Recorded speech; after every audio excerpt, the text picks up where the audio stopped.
Button and pull a lever. Who the hell wants to live forever? The Riddle of the Sphinx very clearly showcases exactly what happens to man, but what happens when man doesn't die. Welcome to the heart of the stories we tell. My name is Rob, and tonight I will be reviewing Westworld, Episode 4 of Season 2, Riddle of the Sphinx. And it took me all the way to the end of the episode to realize why that was the title. In the episode, the phrase, "one good deed doesn't outweigh the bad," and then the riddle itself comes up. If you're looking forward, you're looking in the wrong direction. I find that a little funny, because I think Dolores is still looking forward, but William might have the advantage. Then again, I really thought these guys were going to be the main villains of the episode and the season.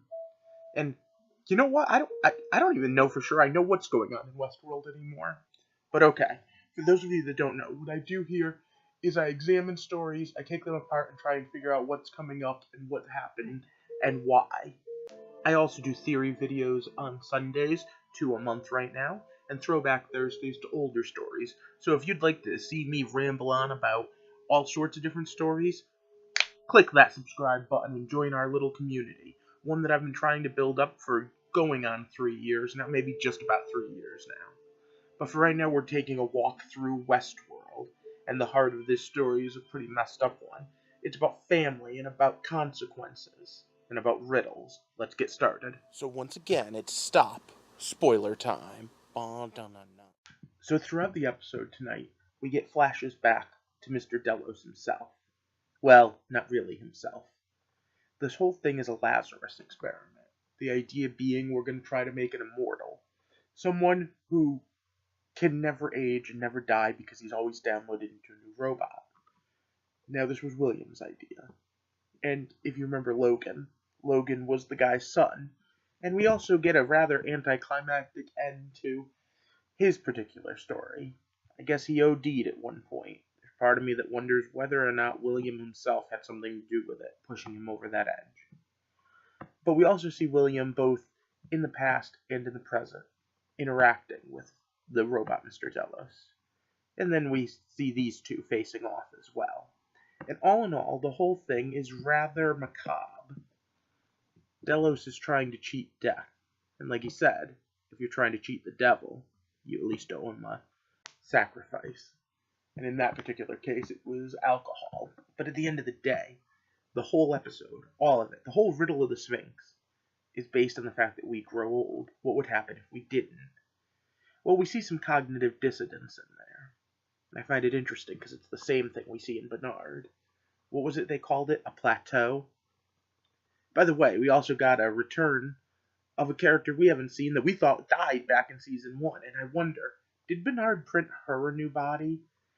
Is Elle just a reprint? Is she version 2.0? So messed up. And there's so much going on. I was saying that there might be 2 Bernards, but now I see that it's his memories are messed up and he can't tell the difference between then and now. I mean, to a certain extent, I feel like it's almost like he's got Alzheimer's, but the robot version. But he certainly remembered enough to remember that he was in control of the drone hosts. I just don't know what's going on. And point blank, Elsie just has a messed up story, even if it really is her. She's a behavioral engineer who ended up finding out about all of this last season, and now is kinda stuck in the middle. What does she do? And of course, by the end of the episode, they run into Mr. Delos, Jim Delos, 17, 24, 144, whatever versions in. And I don't know if we're supposed to be terrified of this undead robot, or if we're supposed to feel sorry for it. I mean, think about it. Especially the last time. The time that Man in Black, old man William, came to visit him. Talking about how, maybe it's better off for the world that you're dead. Your son overdosed. Your daughter overdosed. Your wife had a seizure. And the world's better off without you. In fact, doesn't that sound familiar? Wasn't that something Dolores said? Not all of us are worthy of making it. Kind of find it funny that Dolores and William kind of have the same thought process going through their head. Not everyone needs to make it to see this. Of course, I'm curious what his daughter has to say about that. although she is every bit a chip off the old block.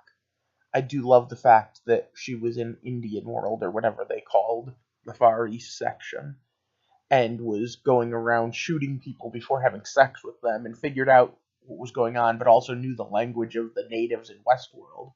She definitely knows how to play the game. Now, there's a lot of characters we didn't see tonight, and I think that that's as important as anything else. I think the fact that there are things going on in the background that we're not following every week is important. Next week looks, at least to me, to be more of those characters, so I bet we're going to go in and out. There's probably only 10 episodes, so we'll have to wait and see. But tonight was Bernard and William, and Bernard really dropped a bunch of WTF moments, but I think in the end, we were really supposed to be learning about William through all of this. And this little girl, once again, plays a big part. Remember, she was the one that told him he wasn't ready a lifetime or two ago. And once again, Robert Ford is speaking through her and through people in the park. And I have to wonder that, too. If Ford knew there was a way to be immortal, why not use it himself? Westworld is crazy and weird, and I love it. What about you? And what insane theories did you pull up? Who do you think Bernard copied? And what was going on that Bernard had control over those guys? And what do you think they meant when they said, looking forward is looking the wrong way? Does that mean the secrets are really in the past? Let me know down in the comment section, and maybe we'll talk about it next week. But for now, click that thumbs up button, share this video, and of course, if you haven't already, click the subscribe button. Join our little community, because I want to explore what it means to be getting to the heart of all of the stories we tell. And part of doing that means talking with you, figuring out what you're thinking, watching other people's videos, reading other people's articles, and getting to the heart of what it means to be in Westworld. I can already see that my first Westworld character portrait should probably be William, but it might end up being his daughter if we learn enough about her. For now, I hope you have a good night, and thanks for taking this journey through the heart of the heart.